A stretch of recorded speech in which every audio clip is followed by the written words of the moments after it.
Շնորհակալություն, ազգային ժողովի հարգելի փոխնախագահ, հարգելի գործընկերներ, ուզում եմ ուղղակի հիշեցնել, որ ես նախորդ ելույթումս ասացի, որ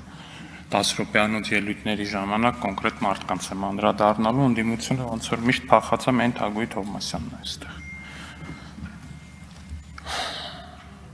Ուզում եմ մի դրվագ պատմեմ, հարգելի գործընկերներ, որ տեղի է ունեցել սրանից 1.5-2 ամիս առաջ։ Գործընկերներից մեկը այս ամբիոնից խոսել էր այն մասին, որ հայրենասիրության մարմնավորում Լևոն Քոչարյանի երեխաները ծնվել են ոչ Լեռնային Ղարաբաղում, ոչ էլ նույնիսկ Հայաստանում, այլ Ամերիկայի Միացյալ Նահանգներում։ Սա ասվել էր առանց երեխաների անունը տալու, առանց երեխաներին որևէ կերպ թիրախավորելու։ Մի պարզ պատճառով, որտեղ երեխաները իրենք չեն որոշում, որտեղ ծնվեն։ Որոշում են նրանց ծնողները եւ երեխաներին Ամերիկայում ունենալը կներեք, բայց քաղաքական որոշում է։ Ինչևէ, այդ ելույթից հետո Լևոն Քոչարյանը մոտենում է մեր խմբակցությանը ու խնդրում, որ ընտանիքները փոխադարձաբար չթիրախավորվեն։ Այդ արտահայտությունը մենք կամ հենց մեկը ես դրան նայում ենք ոչ թե որպես Ռոբերտ Քոչարյանի որդու, ոչ թե Հայաստան խմբակցության անդամի խնդրանք, այլ պարզապես մարդու, երիտասարդ հոր խնդրանք ու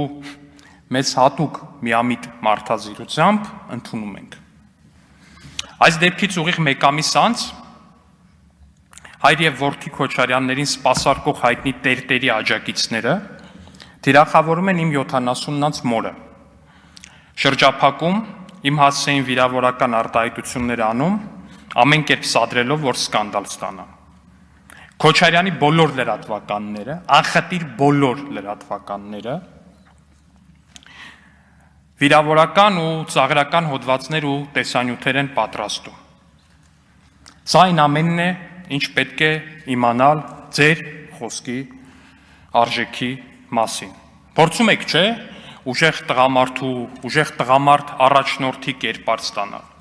բայց շատ հաճախ մոռանում եք, որ ուժեղ տղամարդ լինելու համար նախ եւ առաջ տղամարդ լինելը անհրաժեշտ։ Իսկ տղամարդ լինելու համար պետք է սեփական խոսքը պահել իմանալ,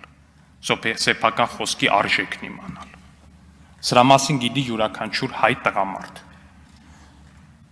Շեշտում եմ, սրա մասին գիտի յուրաքանչյուր հայ տղամարդ։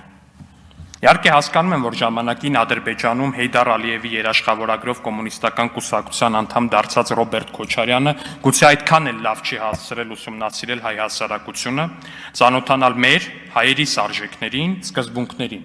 բայց ես կփորձեմ այդ բացը լրացնել։ Պարոնայք Ռոբերտ եւ Լևոն Քոչարյաններ, մենք հայերս բացարձակ մեծամասնությամբ քրիստոնյա ենք։ Քրիստոնեական արժեքների պղծումը քաղաքական նպատակահարմարությունից ելնելով մեզ համար անընդունելի է։ Պարոնայք Ռոբերտ եւ Լևոն Քոչարյաններ, մենք հայերս ծնողապաշտ ենք։ Մայրը մեզ համար սրբություն է։ Մենք մեր քաղաքական թշնամիների մայրերին անգամ միայն առողջություն ենք մաղթում։ Առողջություն եմ մաղթում տիկին Բելային։ Խնդրում եմ, քանզի ներդրվել եք հայ հասարակության մեջ, բարի եղեք ապրել մեր արժեքներով, կամ գոնե չհարվածել այդ արժեքներին։ Ամբողջ ամիս, ամբողջ տարի, ամբողջ 5 տարի, այս ամբիոնից դիմացներդ կանգնած եմ, բան ունեք ասելու, եկեք ինձ ասեք, ոչ թե տանս ու հաշմանդամ մորս վրա լնգու լավազ ուղարկեք։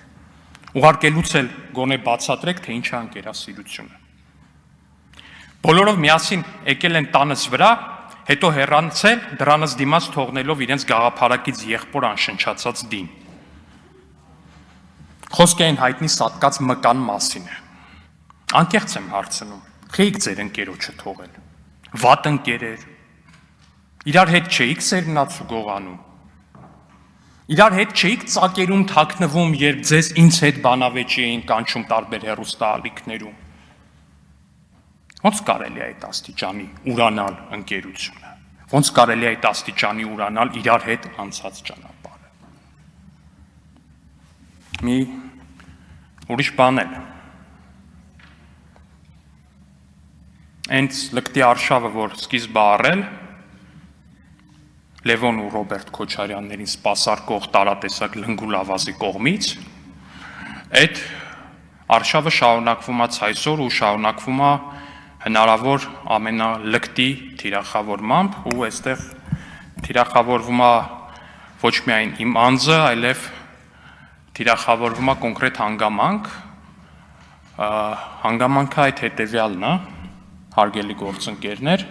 սրա մասին կա անհրաժեշտություն հենց այս ամբիոնից խոսելու, ինչքան էլ որ սա անձնական հարց է։ Թիրախավորվում է այն հանգամանքը, որ ես մեկն եմ այն հազարավոր կամ գուցե տասնյակ հազարավոր մարդկանցից ու ժամանակին երեխաներից, որոնց ծնողներից մեկը ժամանակին թողել է ընտանիքը, գնացել է հյուսիսային երկրներ, իսկ հետո այնտեղ արդեն կազմել է երկրորդ ընտանիք, ուրիշ ընտանիք է կազմել։ Այս հանգամանքի բերումով փորձ է արվում թիրախավորել ինձ ու կամ փորձ է արվում թիրախավորել իմ մորը։ Ես ուզում եմ ասել, որ ես որդիաբար խոնարհվում եմ բոլոր այն մայրերի առաջ, որ միայնակ են մեծացնում իրենց երեխաներին։ Ես գիտեմ, թե ինչ դժվար է դա ու ես գիտեմ, որ կյանքում միշտ գտնվելու են երկոտանի կենդանիներ, ովքեր փորձելու են թիրախավորել ձեզ դրա համար, թիրախավորել ձեր երեխաներին դրա համար։ Դիմում եմ նաև այդ երեխաներին։ Միշտ իմացեք, որ դուք շատ ավելի ուժեղ եք,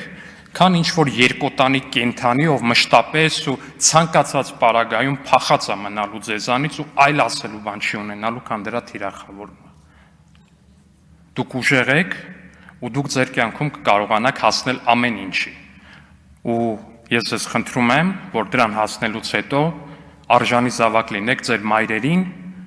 որոնք որ ոչինչ չեն խնայել ձեզ մեծացնելու համար, լինելով միայնակ մայր։ Խոնարհվում եմ բոլոր միայնակ մայրերի առաջ։ Շնորհակալություն։